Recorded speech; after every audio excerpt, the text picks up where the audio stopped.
Well, today's election day started with the news that President Trump fired his Secretary of State Rex Tillerson in a tweet, replacing him with CIA Director Mike Pompeo.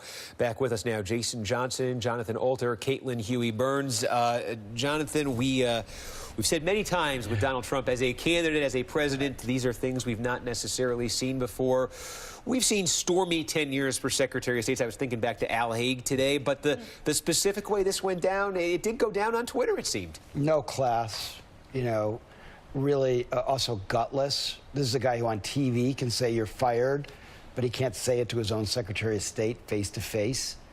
That's a guy who doesn't have any courage or integrity. Having said that, Rex Tillerson was one of the worst secretaries of state in modern history. He just destroyed morale in the State Department. He's left huge numbers of posts unfilled, which is terrible for the United States.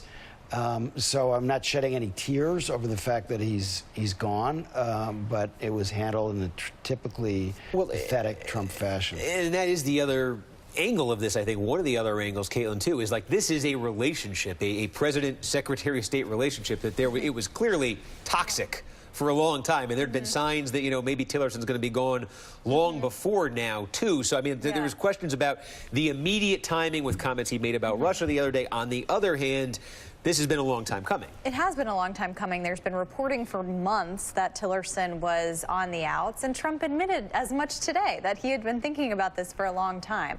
What's important here, though, is that, unlike other positions, say the Attorney General, where it's important and part of the job to be independent of the president, the Secretary of State role is different. You have to pretty much be on the same page as the president because you're out there selling the president's foreign policy and national security agenda. And so I remember talking to experts during the transition saying that people like Mitt Romney and others who had different worldviews than the president would immediately butt heads with them, and there would be a troubled relationship. We saw that with Tillerson, the way in which he defied the president on the public stage on various things. Charlottesville was a good example, and also on morality, and also on foreign policy issues. And Jason, the difference then between Tillerson and Pompeo going forward, it looks like, at least for now, a more functional relationship between the president and the man who will be his new Secretary of State. Do you think that has any meaningful implications for policy, for the direction of American foreign policy?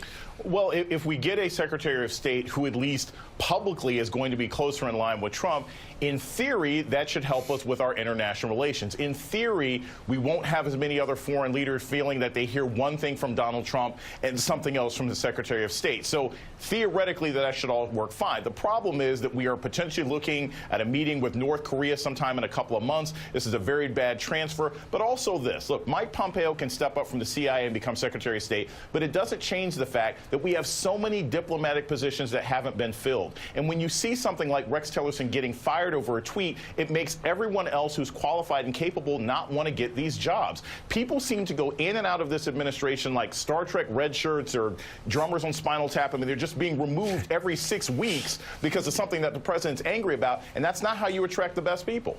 And Jonathan, of course, in the backdrop for all of this, too, is the question of North Korea, the potential meeting the president might have.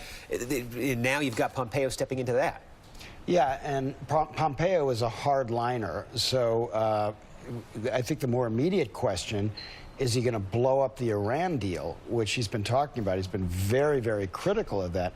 How does that affect the North Korean deal? Why would the North Koreans sign a deal with Trump in May if he's just blown up the Iran deal? And the North Korean one is much more complicated, and they're much further along in their nuclear program than Iran is. So, Pompeo is also, his anti-Muslim rhetoric has been off the charts over the years. So there are all kinds of problems with the Arab world that I think we're going to start to face now. And Caitlin, you have 15 seconds. Well, I was going to say, I mean, Pompeo, he did get confirmed by the Senate, but I am wondering what those votes look like now that he's been a year in office as a member of this administration. He'll have to defend all of what you just described and the president's foreign policy, national security. Yeah, these confirmation votes, unlike other presidencies, they've been a lot of interesting and contentious ones. Thanks to Jason Johnson, Jonathan Alter, Caitlin Huey-Burns, all of our guests this hour. Thank you for staying with us on this very exciting night. I'm Steve Kornacki, and we got